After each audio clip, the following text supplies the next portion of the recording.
Hey there, today we're going to be exploring NFL Millionaire Maker on DraftKings, which has a $5 entry in week 1.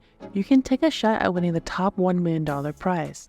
We'll be going over basic contest details and explore top picks, value picks, and questionable players. Let's get started. We're going to go ahead and go to the lobby and click on NFL. Once you're in, you're just going to go ahead and scroll down. You can see that the Millionaire game is at the top. Go ahead and click on that. With this new window, it will tell you what the contest information is about and the rules and scoring. Now, taking a look at the rules, this is a very simple salary cap contest. Everyone in this contest will have $50,000 to select their favorite players. The goal is to yield the most points. If you're wondering how the scoring system works, you can scroll down and read, but essentially, the more active a player is in the game and the more active with touchdowns, the higher the points they get. Back to contest details, you can learn more and look at the prize payout. First place get $1 million, second place get $200K, third place get $100,000. The odds of winning are quite low, however, there is still a chance for you to make some money back if you're in the top 30%. We're going to click on Draft Team, and here we can start seeing all the players. Now as we scroll down, you can see there are tabs for quarterback, tabs for running back, wide receivers, tight end, flex, and defense, and then all. Now the flex position means you can select anybody from running back, wide receiver, or tight end. So basically anybody fits, right? So we're going to look at all the players here, and you can see the highest salary is Justin Jefferson, and the lowest salary, if you click on that, is the Texans. Picking the right players can be a little bit challenging, especially when some players cost more than others. You're going to try to find the best value and still be within your salary cap. We're going to try to build a lineup today. We'll be highlighting top players for every position. Fantasy heroes are players that you must draft.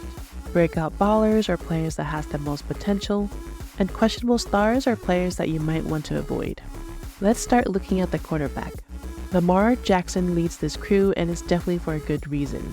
In the first 3 weeks of last year, he averaged about 27 fantasy points. If you take a closer look, his second and third week are over 40 points each. His numbers are quite high because he has the best chance to get the most touchdowns. When a quarterback runs or sneaks a ball into the end zone, they actually get the full touchdown points. Quarterbacks are quite important because they also get points for every touchdown they throw to their catchers. So when it's a run-heavy team, you might want to skip the quarterback. Our fantasy hero on this list is definitely going to be Lamar Jackson and Jalen Hurts. Everyone is expecting big numbers from Baltimore as their matchup is against Houston. And while Philadelphia has a tough matchup against the strong defensive Patriots, the Super Bowl team has a full roster. Over the preseason, they actually brought in more people to help on their team. If you look at his average, he is somebody that you can trust in terms of getting some fantasy points. This is because he also has a strong chance of running in the ball for a touchdown. A breakout baller for this match is going to be Kirk Cousins. With Justin Jefferson on his team, we are expecting to see explosive numbers. Tampa Bay no longer has Tom Brady. They have Baker Mayfield this year, so I think it is a safe choice to go for Kirk Cousins, and there is a great chance and possibility for this game to be quite high scoring. The questionable star in this position is going to be Joe Burrow. His status has been listed as questionable, and we would really consider it because he's still quite expensive. At $7,100, we don't know if he's really playing, and if he does, they might take it easy on him so they can replace him with a backup quarterback later on in the game. This is something that will affect his fantasy points. On the other end, if you do take a chance on him, he has Chase, he has Higgins, and he can really get high scoring numbers as well. His numbers has always been really successful, on average up to 42 if it's a really good game. And on a low game, he might not be getting many throws, it'll be a lot under 20 points. But still, if you think it's worth it, you can go for him, but at this stage there are many other players, especially in the quarterback position, that you can go for. Guys who are under 6,000, guys who are under 5,000 in that range. Way better value there. The fantasy hero for the running back position is going to be Nick Chubb. He is somebody who has known to be putting really high fantasy value points. If you look at the game log in the first 3 weeks, his average is quite high, more than 20, which is really good. He is a little bit more expensive in third value position, but I would choose him over Eckler and McCaffrey. McCaffrey has to go against the Steelers, and Eckler, his teammates are back this year. Last year, he was running some crazy numbers because the majority of the wide receivers were either injured or just gone, and so Eckler, I think, will take a step back this week, especially with a strong matchup with the Dolphins. One thing I keep in mind in that game as well is that there is a new offensive coordinator from Dallas, so I would put a question mark on what's going to happen with their running game. The breakout baller for the running back position will have to be Miles Sanders. At 5,600, he is quite a value pick. The Panthers and Falcons game will be quite exciting, and he's going to be running and expected to be running, so he's going to touch the ball here and there. And even though you look at his numbers and you don't see much movement from the previous year on the Eagles team, I think it's really safe to say that he will get some touches and guarantee you some points. The questionable star player here will have to be DeAndre Swift. He was quite fun to watch on the Lions team last year, but moving to Philadelphia Eagles, there are so many other running backs, so he's going to have to compete for the touches, and most likely they will be shared. The fantasy hero in the wide receiver position will have to be Justin Jefferson. It's going to be a good matchup, and the reason why he's so expensive because it makes sense. He's going to still get a lot of touches. There are new wide receivers on the Minnesota Vikings this year, a really good tight end, but Justin Jefferson will find the ball.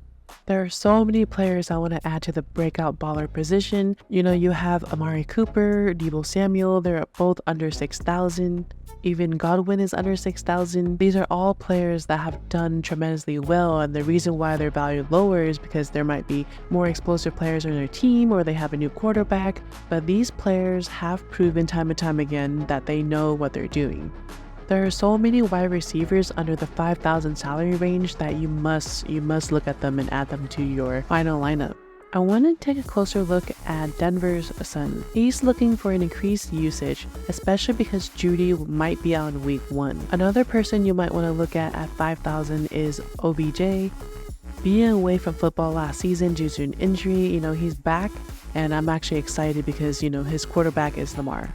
The third player I'm going to look at here is Brandon Ayuk. There are star-studded players on his team, however, he does have quite the potential. His young quarterback is looking more and more confident, and being right under $5,000, he is definitely a steal.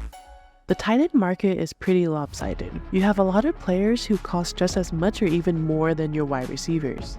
And granted, it's for a really good reason. The fantasy hero for tight ends will have to be Mark Andrews. He might be listed as questionable, but he is the man for Lamar Jackson. Even without Lamar Jackson, he was still the man for Tyler Huntley last year. This guy can get wide receiver numbers. The breakout baller for the tight end will have to be Cole Kmet. At 4,400, it's still a little bit pricey, but he is someone who is guaranteed to get some points in the game, regardless of what type of game it is. Packers versus Bears will be a really hot game this week, so I am excited to see what he does. For the questionable star, I'm actually going to name the entire tight end group in the Seahawks. They are all expected to be sharing touches, so it's hard to say which one will get the most usage. They're all really good on their own, it's just that when they are shared, it's hard to get the final fantasy points that you need to win.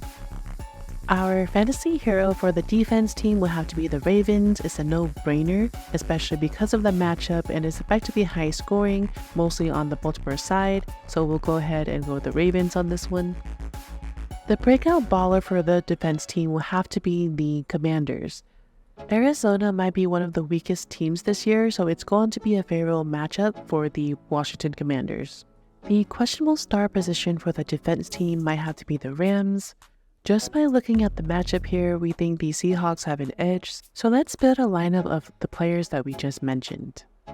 We're going to start with the quarterback Kirk Cousins, as we mentioned, and then Miles Sanders. For wide receiver, we're going to connect it with Justin Jefferson, Ayuk, and Amari Cooper. Tight end is going to be Kmet. And then for the running back and flex position, I know I didn't mention many other running backs. We're going to go ahead and go with Connor.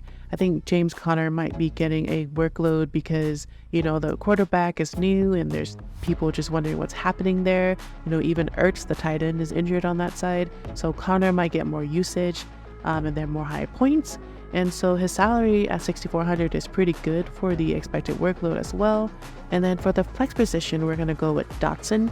Now on the Commanders team, Dotson has been expected to be doing really well and somebody who is expected to get really good usage this season. So I am looking forward to that as well. But this lineup for me is essentially breakout ballers kind of game. The only person that I am pretty sure of that's gonna get like really good points is somewhere along the lines of Jefferson, Commanders, and even, you know, Cousins, who's working alongside the Jefferson there. But you know what?